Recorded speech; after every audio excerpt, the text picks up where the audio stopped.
Hi hello வணக்கம். இன்றைக்கி நம்ம 2024 வெளியான ராமகிருஷ்ணன், தருசிஜா, சித்ராலட்சுமணன், பட்டிமன்ற ராஜான்னு சொல்லிட்டு ஒரு பெரிய சினிமா பட்டாளமே நடித்து வெளியான படம் தான் வாகை.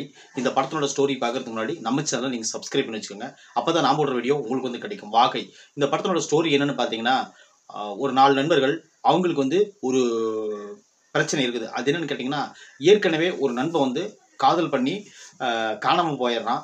அந்த பொண்ணும் காணாமல் போயிடுது. அதுக்கப்புறம் அந்த குரூப்பில் வந்து 4 பேரும் நம்ம இனிமேல் யாரும் லவ் பண்ணி கல்யாணம் பண்ணிக்கூடாது, லவ்வே பண்ணக்கூடாது அப்படிங்கிற மாதிரி ஒரு முடிவெடுக்கிறாங்க. அதையும் மீறி நம்ம கதையோட ஹீரோவான ராமகிருஷ்ணன் வந்து தருசி பார்த்து லவ் பண்ண ஆரம்பிக்கிறாரு. பார்த்த உடனே அந்த பொண்ணு ரொம்ப பிடிச்சி போயிடுது. அந்த பொண்ணு லவ் பின்னாடியே சுற்றுறாரு. ஆனால் ஃப்ரெண்ட்ஸ்களுக்கு அது தெரியறதில்ல.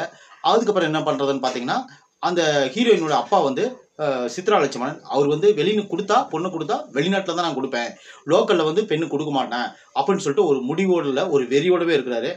அதையும் மீறி அந்த குடும்பத்தில் போய் இவர் பொண்ணு கேட்டு கல்யாணம் பண்ணாரா இல்லையா, அப்புறம் வெளிநாட்டு விஷயம் என்னாச்சு, அந்த தொலைஞ்சு போன நண்பர் கிடைச்சாரா இல்லையா, மொத்த கதையும் இந்த ஒரு மையப்புள்ளியில் வந்து முடிக்கிறாங்க. அவ்வளோதான் இந்த படத்தினோட கதை. இந்த படத்தினோட ஆரம்பத்தில் நம்ம பார்க்கும்போது ஒரு கலகலப்பாக ஒரு சுறுசுறுப்பாக போகிற மாதிரி இந்த படம் இருந்துச்சு. ஒரு சின்ன சின்ன காமெடி அப்பப்போ தெளிக்கிற மாதிரியும், அப்புறம் பாடல்கள் இடையே குறுக்க வர மாதிரி அது கூட ஓரளவுக்கு தேவலாம்.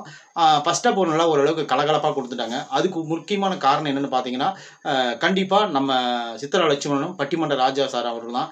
2 பேரும் தான் உண்மையிலேயே அந்த அளவுக்கு அந்த படத்தை ஓரளவுக்கு தூக்கி பிடிச்சாங்கன்னே சொல்லலாம். நல்லா நீட்டாக இருந்துச்சு. சாம்சனோட அந்த புரோக்கர் வரக்கூடிய சாம்சனுடைய அந்த காமெடி நல்லா ஓரளவு ஒர்க் அவுட் ஆச்சு.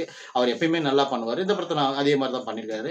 அது போக இந்த படத்தில் நிறைய கேரக்டரும் சப்போர்ட்டிங் கேரக்டர் வந்து உண்மையிலே நல்லா இருந்துச்சு. அந்த டீ கடையில் உட்காந்துட்டு அரட்டை அடிக்கிறது, அவங்க காசு கொடுக்காம டீ குடிச்சிட்டு காசு கொடுக்காம போகிறதுக்கு என்னென்ன பில்டப் பண்ணுவாங்களோ அதெல்லாம் பண்ண ஒரு கிராமத்து வாழ்க்கை யதார்த்தமாக சொன்ன மாதிரி சில விஷயங்கள் இருந்துச்சு.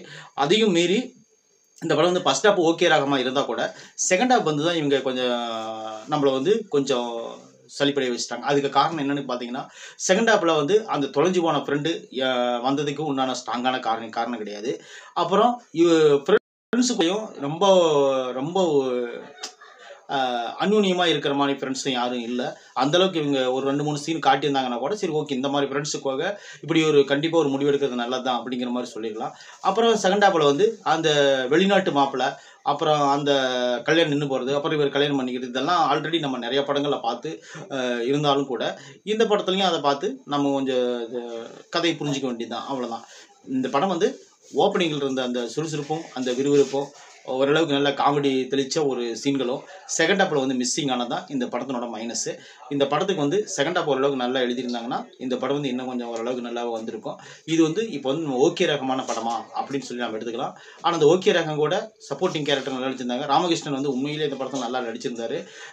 சாங்ஸ் சரி, அந்த காதலை பார்க்குற ரியாக்ஷன் சரி, அந்த அழுகிற சீனும் சரி, நிறைய சீன்கள் வந்து ராமகிருஷ்ணன் வந்து என்னோட முத்திரை எப்பயும் போல பதிச்சிட்டாரு. அவர் நடிப்பு போங்கடி நீங்களும் உங்கள் காதலும் சொல்லிட்டு ஒரு படம் வந்திருக்கும். அந்த படம் உண்மையிலே நல்லாயிருக்கும். அதுபோல் இந்த படத்துலையும் ஒரு நடிப்பு கொடுத்துருக்காரு. அப்புறம் மீதி இருக்கிற கேரக்டர்லாம் சப்போர்ட்டிங் கேரக்டர் உண்மையிலே நல்லா இருக்கிறாங்க. இந்த படம் வந்து ஃபர்ஸ்ட் ஹாப்பில் இருந்த சுறுசுறுப்பு வந்து செகண்ட் ஹாப்பில் இருந்துருந்துச்சுன்னா கண்டிப்பாக இந்த படமும் நல்ல ஓரளவுக்கு நல்லா ஹிட் ஆகிருக்கும். அதுக்கு காரணம் செகண்ட் ஹாப்பினோட கதை தான்.